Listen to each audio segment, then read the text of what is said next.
What is up, guys? It is Daily YGO here, and in today's video, I'm going to be giving you guys my spellbook deck profile for post the October 2022 ban list. So yeah, guys, I'm just here to give you guys my deck profile because this deck obviously just got a really big boost with getting Spellbook of Judgment finally off the list back to 1. And this is a deck that prior to this coming off, I have been kind of messing with for a little bit in the OCG because if you guys don't know, I'm already primarily an OCG player, but I do play TCG decks to some extent, and I've been kind of messing with this for quite some time now, ever since it got released from the last OCG list. And I thought I would just give you guys my take, show you what it's like and how I've been messing with it here.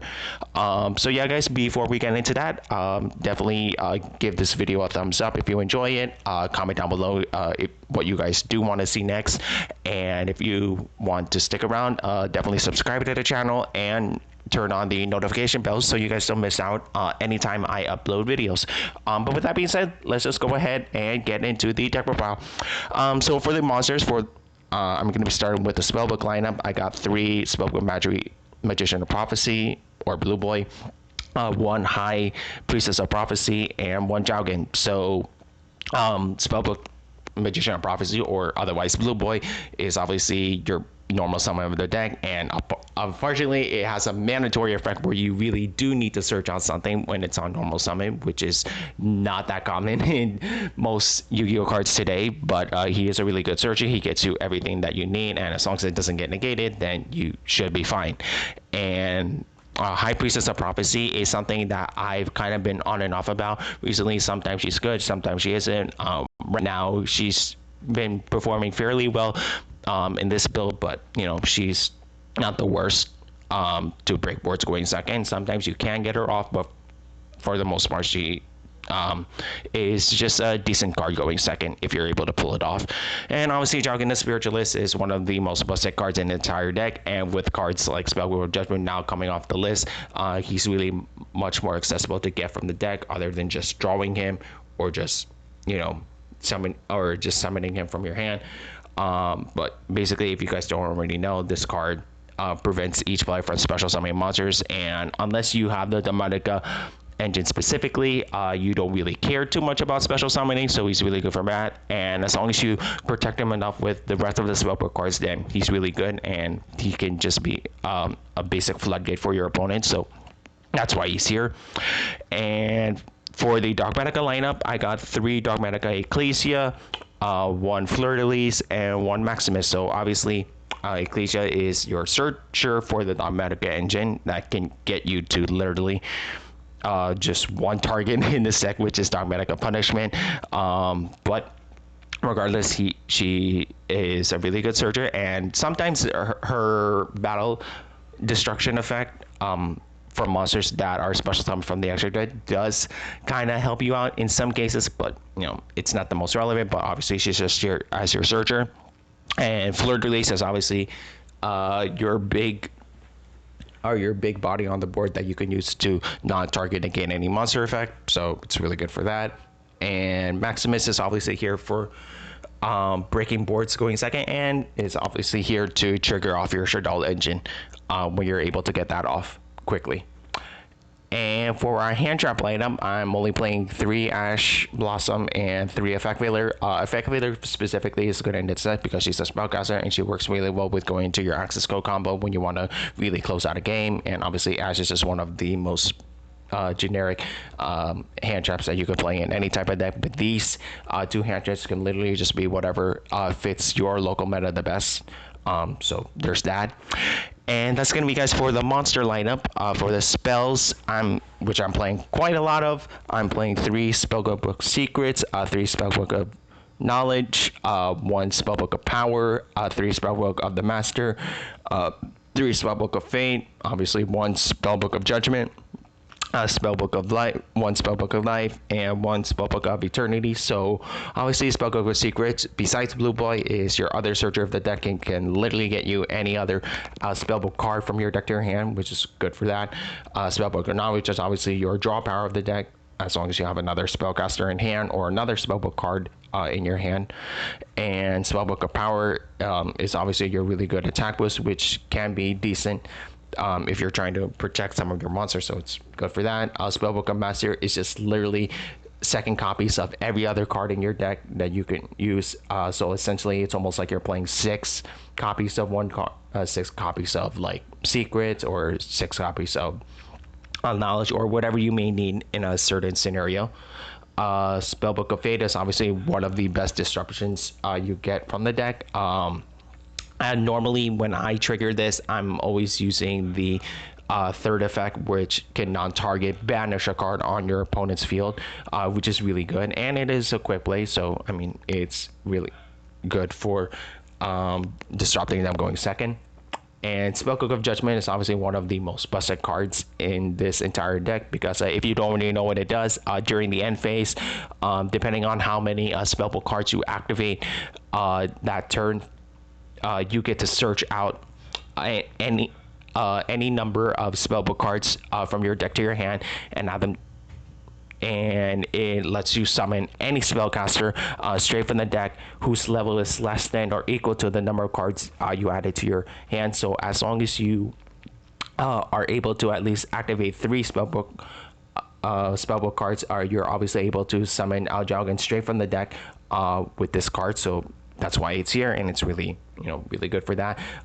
It's a little bit of a shame that it doesn't set the cards, but it's not the worst, and it obviously can get you a +3, a +4, or potentially how many you're able to activate in one turn. The most I've gotten so far was at least 4, I think. But other than that, yeah, that's why this card is really good in the deck.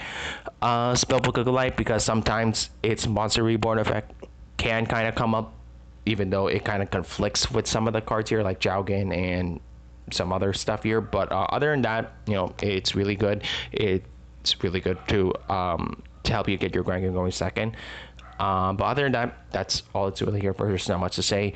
And Spellbook of Eternity is obviously really good for the recursion, because if you're banishing a lot of cards with a Spellbook of Fate, this card can help you recover them back from your grave, back from your banished pile, to get them back into your hand. So it's really good for that, and it's only good as a 1-up because obviously it's really searchable and it's really easy to access throughout all the other cards in the deck, with cards like Master and Secrets and stuff.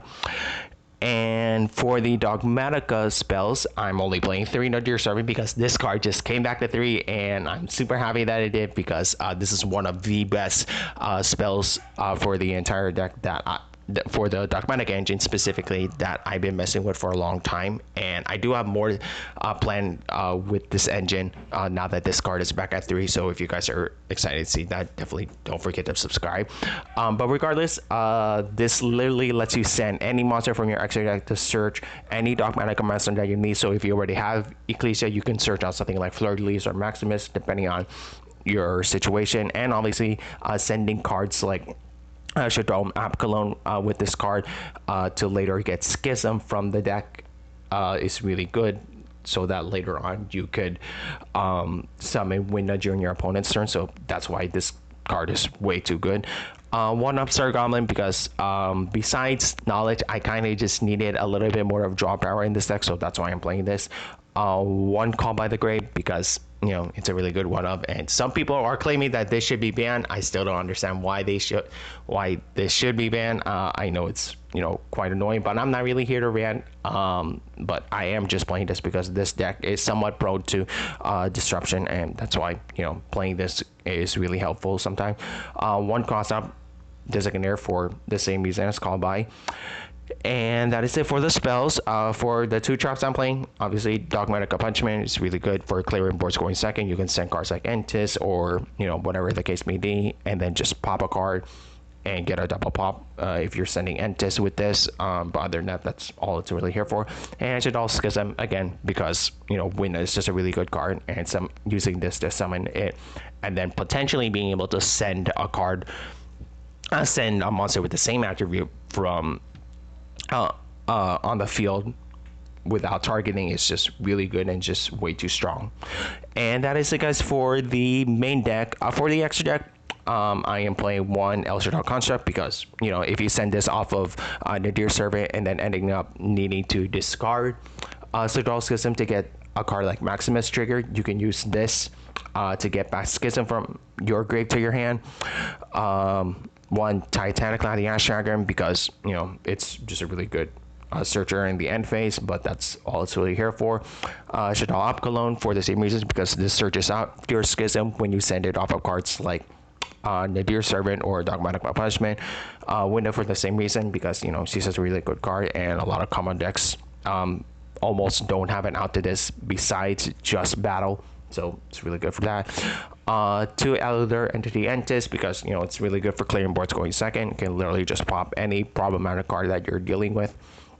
And for the links, I'm playing one Salamangre Almaraj, sorry, because, you know, it's just a really good utility card. One Artemis for the same reason, it's just a really good utility, you know, going first.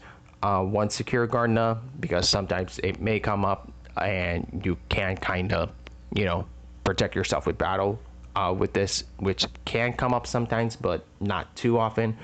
One of the Light Charmers, because this deck does place a fair amount of light because of the Dogmatic Engine, but besides that, it's not really here for much else.